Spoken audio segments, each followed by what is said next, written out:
Hey everybody, it's Sunday, July 6, 2014. Hope you guys are having a great day. Happy Independence Day to my fellow American friends. Friday was our Independence Day from a long time ago, but kind of weird to celebrate that overseas. Didn't really have much to do. We had a bachelor's party with a good friend and former podcast guest, John Myers here, so wish him well. And today we'll be doing something a little bit different. Been getting bored doing interviews, so I want to switch things up a little bit. And one of the cool things about being part of a mastermind group is having book recommendations from a bunch of peers.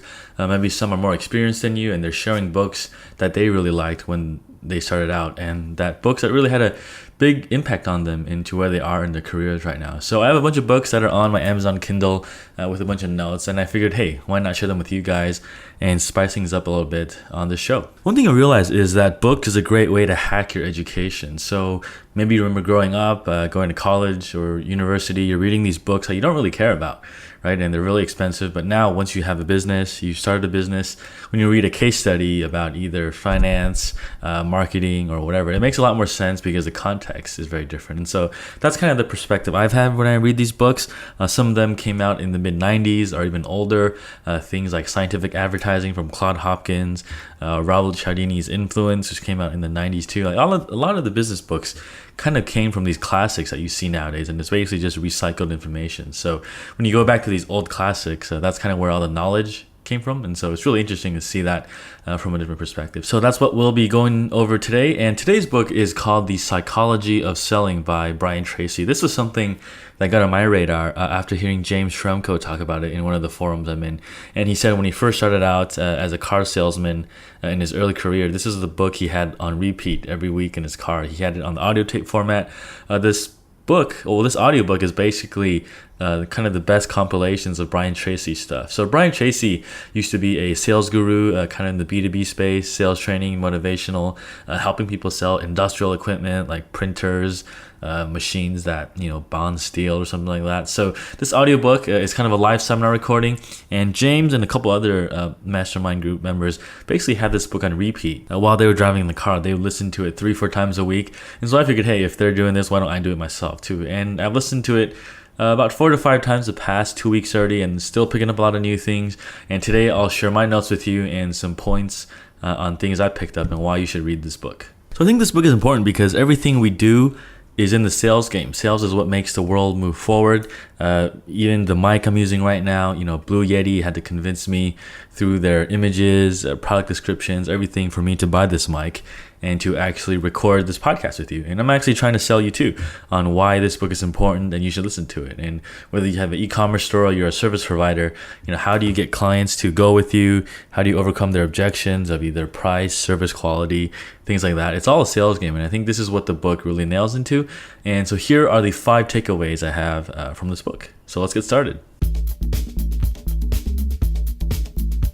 Don't deliver a product, deliver an experience. You're listening to the Build My Online Store podcast, and I'm your host, Terry Lin. We're here to talk about running an online store and building a strong e-commerce brand to take your online store to the next level. If you enjoyed this episode, make sure to check us out at buildmyonlinestore.com. Let's get on with the show. Number 1, selling is an inner game. What happens in your mind makes all the difference in success. There's a direct relationship between your self-image and sales effectiveness. We always sell in a manner that's consistent with our self-image, and the 2 biggest fears we all have is fear of rejection and fear of mistakes. Now, until you can develop the self-confidence to be resilient against rejection, you cannot sell effectively. Now, so when I first read this, it didn't really make sense to me until I hit it about the 2nd or 3rd time. So I didn't really come from a sales background, and kind of this stuff is still new to me too, as I was still figuring it out. And when you think about it, fear of rejection and fear of making mistakes really can put you in a situation where you're not doing the right things. And you see this with a lot of people. Sometimes, you should be calling a customer, but instead you're messing around on Facebook, right? Or you should be emailing bloggers or whatever, trying to get links, but you end up reading about the latest SEO trick and what's the latest tactic that you should be using. And I think this is all a form of the resistance, as Steven Pressfield calls it in the War of Art. The War of Art. Yeah, that's the name. It's a really good book you should check out too. But basically, until you can develop the image that, hey, when you get rejected, it doesn't really matter to you, you can never sell effectively. And I think there's a lot of truth in that. And I think developing that self-confidence takes a lot of time. One thing that really hit me was that this reminds me of James Altucher's book. I think Choose Yourself. He has the four emotional, or I guess the four balances one person must keep. I think it's emotional, spiritual, mental, physical. And until you have all those in check, you'll never be truly at your potential. So I think he talked about that in, probably like a year ago in an earlier episode. I'll link up to that. But basically, this is a good one. Selling is an inner game. And that's number one. Number two, sales are usually based upon friendship. People will not buy until they are genuinely convinced that you are their friend or acting in their best interest. There is a direct relationship between your level of self-esteem and how well you get along with different people. The best salespeople have a natural ability to make friends easily with prospective customers. So when you think about the typical car salesman, I guess how this example brings upon is that the guy on the lot, he sees you come in, he asks you who you are, do you have kids, do you have family, do you play golf? All this type of stuff that he's using to get to know you. And I think it makes a lot of sense, because why would you just buy from a stranger that doesn't really care about you? But then on the other hand, we do it all the time, right? You buy a shampoo without really thinking about who actually made it. Who was a scientist that made, Pert Plus or Head and Shoulder shampoo? I don't really know. But I buy it anyways because sometimes that's what I need. So a lot of the times that's why these companies will use celebrity endorsements, right? Maybe celebrities that identify with their customer base. For example, say, I like comedy. If I watch Jimmy Fallon or Jimmy Kimmel, something on YouTube that they like, hey, I might be more inclined to kind of buy that because I like what they do. They're really funny guys and kind of we relate on a different level. And on an age group, if you compare it to older comedians like, say, David Letterman or Jay Leno, it's kind of a more different demographic, right? So I think sales is based upon friendship, certainly true. And I think this is why a lot of people are into the content marketing game too, right? Because how are you going to get people on that awareness stage? How do you build that relationship? And a lot of it is through that top level funnel content type of stuff. So that's point number two. Number three, people buy for their reasons, not ours. Every buying decision is an attempt to be better off as a result of making that decision. Your job is to get the person completely focused on how they will gain by using your product or service rather than how much they might lose by committing to it.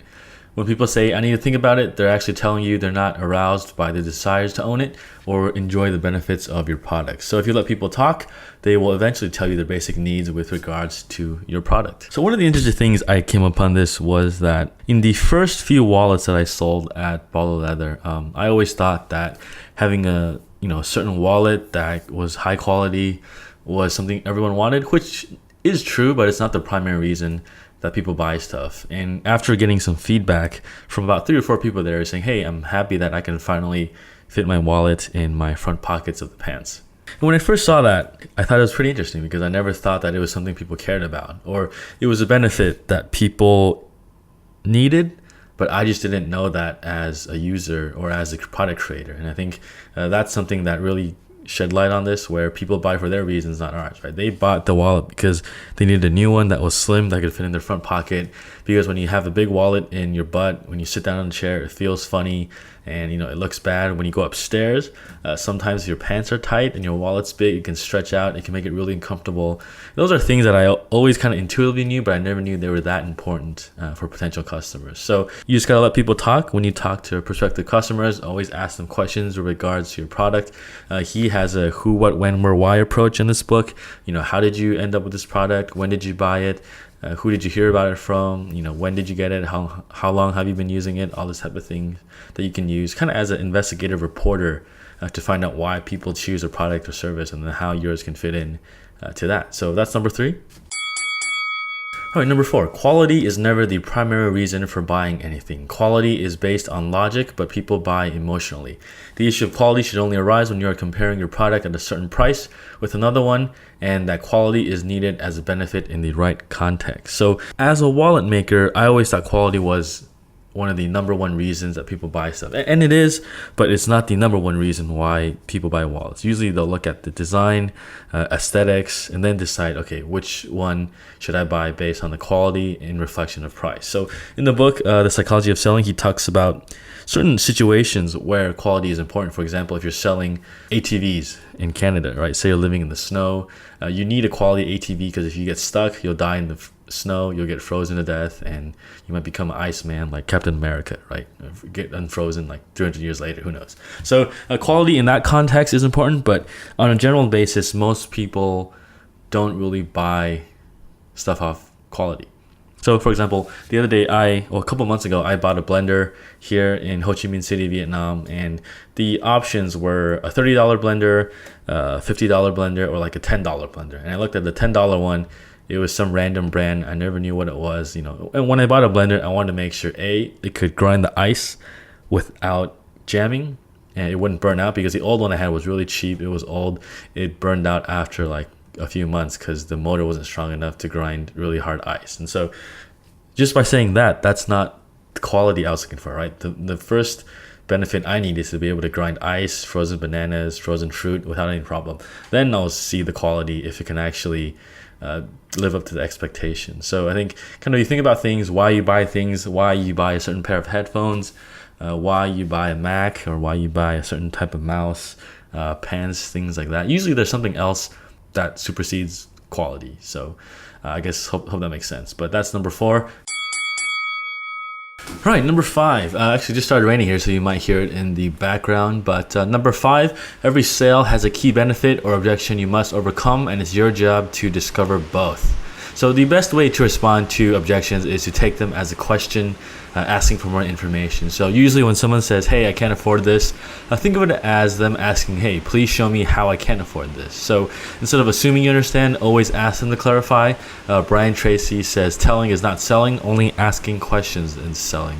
So when you disarm objections, use the feel, felt, found method to disarm that. So for example, if someone says, hey, I think this is too expensive. Well, you say, John, I understand exactly how you feel. Many of our happiest customers felt the same way at one time, but this is what they found after that. And you give them a testimonial, certain things they liked, or whatever. But you never argue with them, telling them that they're wrong. And instead of going through a whole list of benefits and going through a whole list for like say 15, 20 minutes and then asking, so what do you think? The right way should be you present the information, you state a benefit, and you ask a question. So it would be like, hey, John, we sell the best drinking water in town. Our water is filtered from the Crystal Mountains. Is this something that's important to you? And then, because if you go through 10 benefits, everyone's going to pay attention, right? People have smartphones now.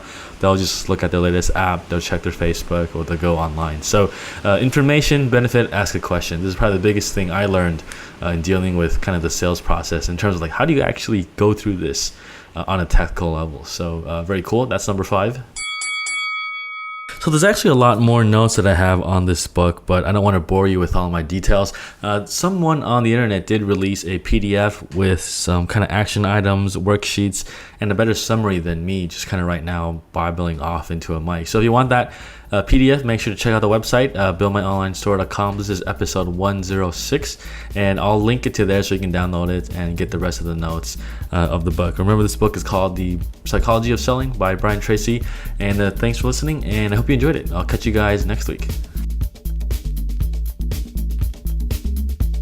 Thanks for listening to this episode of the Build My Online Store podcast. If you want the show notes, make sure to check out the website at buildmyonlinestore.com. And if you got an e-commerce store, every 2 weeks I lead a live mastermind call with about 5 or 6 of the listeners in 2 separate groups where we work openly together and solve a business problem that you have. And we're all there to support each other. So if this sounds like your cup of tea, make sure to check us out at buildmyonlinestore.com/mastermind. Thanks again for tuning in, and I'll catch up with you guys next week.